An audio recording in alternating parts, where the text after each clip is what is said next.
Staying up. I'm wilding out. I'm leaning in. Hey, what's up YouTube? Pallab here from nothingwired.com. We have the Asus Zenfone Max. It's called Max because it has a massive 5000 mAh battery. We already did a full unboxing and first look of this device. So in this particular video, we're gonna do a full review. We're not gonna go too deep into the unboxing. Some of the quick specs over here you can see. And then once you pull this out, you'll find the phone on top. Once you go further in, there are no earphones, but you'll find this 2 ampere wall charger and then the micro USB 2.0 cable. That's about the content of the box really. So that's the phone, the Zenfone Max. It looks very predictably like the Zenfone 2, and since the Zenfone 2 came out, almost all those phones are somewhere or the other look similar to the Zenfone 2, which is not essentially a bad thing. We like the Zenfone 2's look, not necessarily the build quality. It's all plastic as well. But because of this boat shaped back, it rests very nicely into hand despite of being a big and a heavy phone. But for a 5000 mAh battery, it does not feel as heavy. It is heavy, obviously it's holding a massive battery, but still I think I mean, it could be because of the hole, because of the great hole, or it could be just Asus somehow managed to keep the weight down. But I mean, considering a 5000 mAh battery, which is in most cases twice the amount of power than some of the other devices, it does not feel that heavy actually. 5.5 inch screen, again your front cameras and keys and some of the ports and buttons over there you can see on top here. Also nice bronze color plastic ring here, matte finish. Here also it has a nice matte finish, white color, but it kind of starts gathering dust after some time. You can open the back flap, however there is the hole, and the back flap is quite sturdy. You cannot remove the battery though. I just wish they could remove the battery and then pop in another 5000 mAh battery. That would have been awesome. And then your micro SD card slot and 2 micro SIM card slot. So overall, considering the 5000 mAh battery, I told you, does not feel as heavy, fits nicely into hand, and has the Zenfone 2 look and build quality. As you'd come to expect from a Zenfone, the display is quite bright despite of being an only HD display on a 5.5 inch screen. Now note that I mean, many people do not like HD display. Many people would say that at this price point I want a full HD display, but if you're looking at the battery life, HD display is perfect to maximize the battery life and not full HD display. So obviously, yeah, you can argue that you have a bigger battery, so you probably could do with a full HD. So everyone has their own opinion. If I'm using this device for battery life mostly, then I would want to take the maximum benefit out of it. So about the viewing angle, well, only average, not great, but the color reproduction is quite fine. The black is not totally dark, but still I think it's quite okay. Overall, I would say a decent display. So it has Asus Zen UI, which is quite fast and stable, but it lags at time, and specifically after a prolonged usage, it might lag significantly at times, not always, but now it's quite smooth.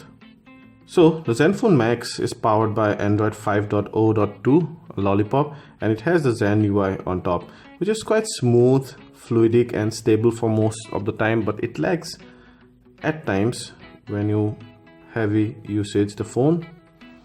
And then go to settings, and then about device, you can see 5.0.2. We'll go ahead and check out the storage. Out of 16 GB, 7.28 GB is only available, but you should get 10.38 GB. Some might be pre-installed app, but we're gonna see whether you can actually uninstall those. Do you see? All the third-party apps can be uninstalled, so you'd get closer to at least 10 GB of space. And then we're gonna go to apps, and we're gonna see how much of RAM this guy uses. You see that lagged, it took some time to open that menu. So running 1.1 GB is available out of 2 GB, which is great when we do not have anything running in the background. So you have the usual Google Android app, plus you have a dedicated app drawer, and then some of the in-house Asus tools, in fact a lot of them, and then many third-party apps. And well, but of course, as I told you before, you can just go ahead and uninstall any of the third-party apps that you do not want. Yeah, good. Let's go ahead and check out the camera.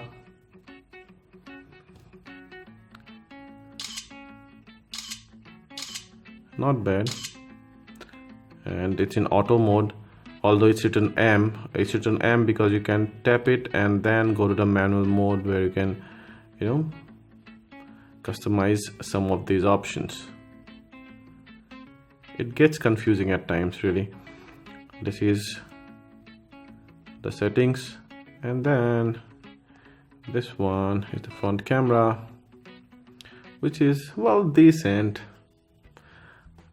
These cameras have become so commoditized these days that it's very hard to differentiate a camera from another one. Then you have the usual Asus shooting modes. You have a low light mode because it also supports Pixel Master. So we check the image and video samples of this phone. They are decent, but nothing much to write home about. The details are there on the inner flight, but it gets lots of noise on the low light. Same case with the videos. The saturation and hue are good. The color reproduction is good, and overall, although the photos are generally on the softer side, the videos are still sharper at the center.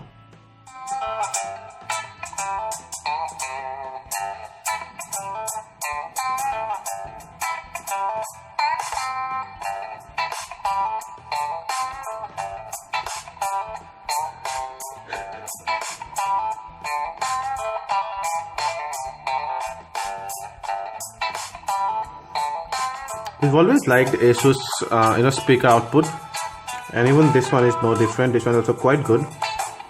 You have the proper amount of bass, the proper amount of treble, and also it's loud enough. Overall, as good as ever.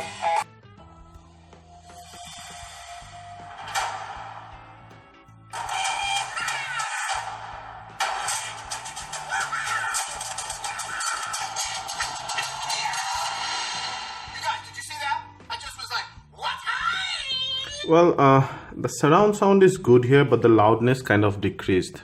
We did some benchmark testing and gameplay on this device. It could play the games perfectly. On benchmark testing, it consistently scored below average.